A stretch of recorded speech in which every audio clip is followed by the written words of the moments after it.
Hello and welcome back to Speedy Learning. Hope so everyone is fine. In this video we are going to discuss negative income elasticity of demand and zero income elasticity of demand. Negative ये दोनों बहुत ही important concept हैं income elasticity से related, क्योंकि बहुत से students को positive और नेगेटिव में बहुत कंफ्यूजन हो जाती है और वो पेपर में ये क्वेश्चन सही से अटेम्प्ट नहीं कर पाते, इसी वजह से कि नेगेटिव में उनको नहीं पता चलता कि इसकी स्लोप कैसे होगी और अपवर्ड में पॉजिटिव में कैसी है, नेगेटिव में कैसी होगी, जीरो इनकम इलास्टिसिटी में डिमांड कब कैसे होगा.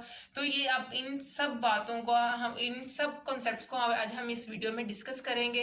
तो हम लोग चलें इस वीडियो को स्टार्ट करते हैं. Well guys, we have already discussed positive income elasticity of demand. If you didn't watch positive income elasticity video, I will put that link into the description box so you can check it out after this video. So here is the definition of negative income elasticity. If the demand for a commodity decreases with the increase in income, if the demand of commodity decreases with the increase in income, कि अगर commodity की जो demand है वो decrease हो जाए with the increase in income, income के increase होने की वजह से जब किसी भी कमोडिटी की डिमांड डिक्रीज हो जाती है तो वो हमारे पास क्या होती है, नेगेटिव इनकम इलास्टिसिटी. तो ये हमारे पास जो केस होगा वो हमारे पास इंफीरियर गुड का केस होगा. Here is the case of negative income elasticity. So ये बहुत ही कंफ्यूजिंग केस है कि नेगेटिव कब होगी और पॉजिटिव कब हमारे पास इनकम इलास्टिसिटी होगी. तो बहुत से स्टूडेंट इसमें डिफ्रेंशिएट नहीं कर पाते कि हमारे पास नेगेटिव हम किस केस में इसको कहेंगे और पॉजिटिव किस केस में कहेंगे. सो जस्ट आपने ये ध्यान में रखना है कि जब किसी पर्सन की इनकम इंक्रीज होती है ना, तो इनकम के इंक्रीज होने से जब हम इंफीरियर गुड को रिलेट करेंगे तो वो नेगेटिव इनकम इलास्टिसिटी होगी, और जब हम इसको नॉर्मल और नेसेसिटीज और लग्जरीज के गुड में पर्सपेक्टिव में देखेंगे तो हमारे पास क्या होगी, पॉजिटिव होगी. जस्ट आपने ये दो पर्सपेक्टिव अपने जेन में रखने हैं तो फिर आपको ये क्लेरिफाई होगा कि नेगेटिव किन केस में, नेगेटिव हमारे पास होगी इंफीरियर केस के गुड में, इंफीरियर गुड्स के केस में, और जो पॉजिटिव है वो हमारे पास होगी लग्जरीज, नेसेसिटीज, नॉर्मल गुड्स के केस में.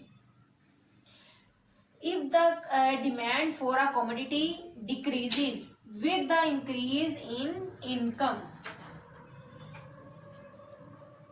if the demand of a commodity decrease, commodity की जो डिमांड है वो डिक्रीज हो जाए as increase in income, income के इंक्रीज होने की वजह से quantity demanded of that particular goods will decreases, it will show negative income elasticity.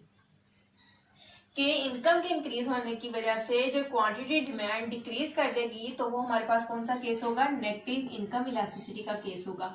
तो इसके अकॉर्डिंग अगर हम न्यूमेरिकली सॉल्व करें सबसे पहले, फिर हम ग्राफिकली रिप्रेजेंटेशन को देखेंगे कि नेगेटिव में जो डिमांड कब की स्लोप होगी वो कैसी होगी. पॉजिटिव में तो हमें पता था कि अपवर्ड स्लोप होगी फ्रॉम लेफ्ट टू राइट.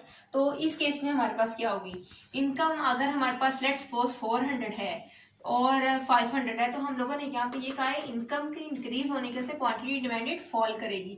तो अब हम इस केस में यही कर लेते हैं कि जैसे हमारे पास 20 यूनिट्स हैं, कि जब जितने केसेस में हम लोगों ने इसको सॉल्व किया है तो हमारे पास 400 पे क्वांटिटी थी 20 यूनिट्स, और अब पॉजिटिव के केस में हमारे पास क्वांटिटी इंक्रीज हो रही थी, लेकिन नेगेटिव के केस में क्या होगा, हमारे पास क्वांटिटी डिक्रीज कर जाएगी फ्रॉम 20 यूनिट्स टू 5 यूनिट्स. तो अब हम इसको न्यूमेरिकली देखते हैं कि क्या इसका आंसर हमारे पास नेगेटिव में आता है या नहीं आता.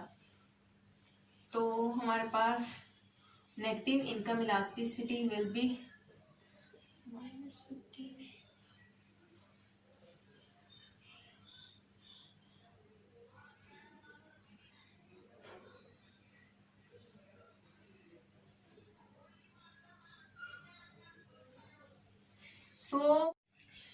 So guys, an inferior good has an income elasticity of demand less than 0.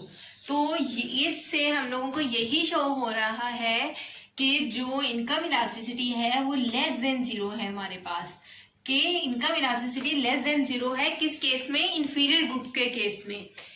This means that the demand for an inferior good will decrease as the consumer's income increases. inferior goods have a negative income elasticity, that is income elasticity is less than 0. सो हम यही यहाँ पे हम लोगों का show हुआ है कि जो इनकम इलास्टिसिटी हमारे पास आई है नेगेटिव इंफीरियर गुड के केस में वो है -3 विच इज लेस देन 0. इसको ग्राफिकली देख लेते हैं कि नेगेटिव के केस में जो हम लोगों ने प्रीवियस वीडियो में डिस्कस किया था नेगेटिव पॉजिटिव इनकम इलास्टिसिटी के केसेस को, तो उसमें जो हमारे पास स्लोप थी वो हमारे पास क्या आई थी, अपवर्ड थी, क्योंकि जैसे इनकम इंक्रीज कर रही थी तो जो डिमांड थी क्वांटिटी डिमांड भी इंक्रीज कर रही थी. So if you didn't watch that video, I will put that link into the description box so you can check it out after this video. तो अब हम लोग नेगेटिव इनकम इलास्टिसिटी के case को डिस्कस कर रहे हैं कि अगर पॉजिटिव के केस में अपवर्ड थी उसकी स्लोप, तो नेगेटिव के केस में हमारे पास डाउनवर्ड क्यों है.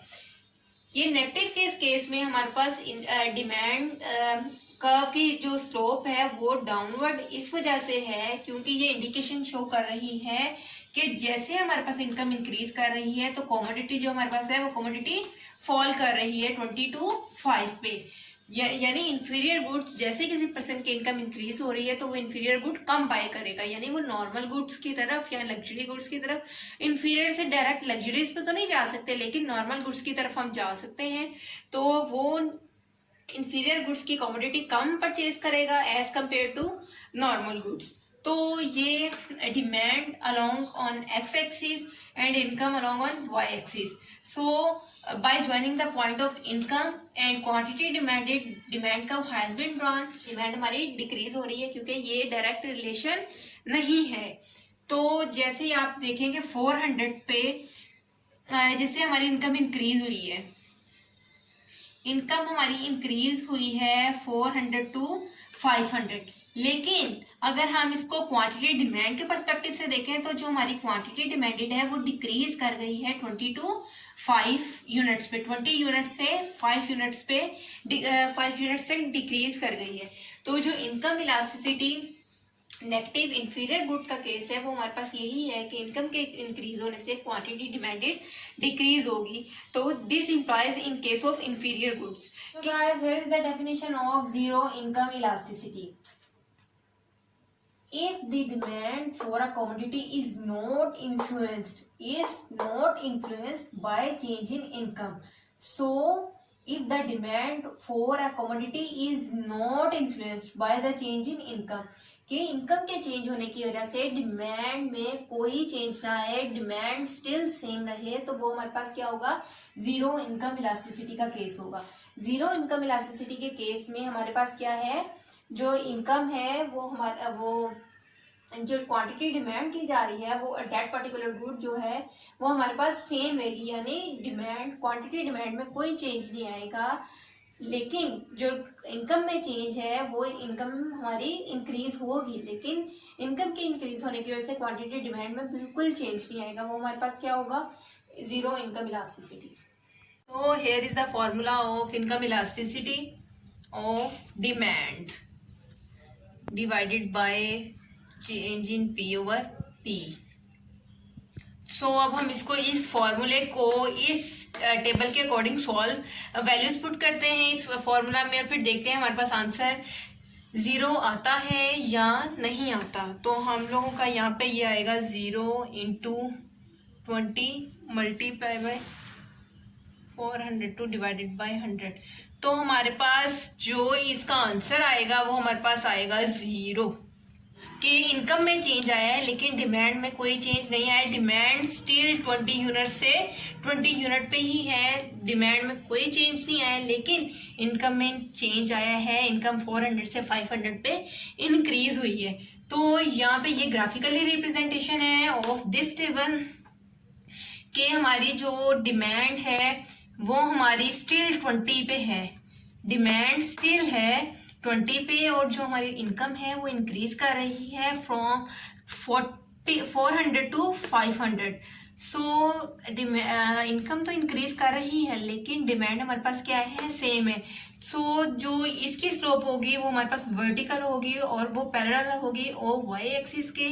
जो हमारे पास क्या है, जीरो इनकम इलास्टिसिटी के डिमांड में कोई चेंज नहीं आया लेकिन इनकम में चेंज आया, वो हमारे पास क्या है, zero income elasticity. Bring me to the end of this lesson. Hope you find the lesson very useful. So guys, like and share this video and don't forget to subscribe the channel. I will be back soon with new lesson. Till then, take care. Allah Hafiz.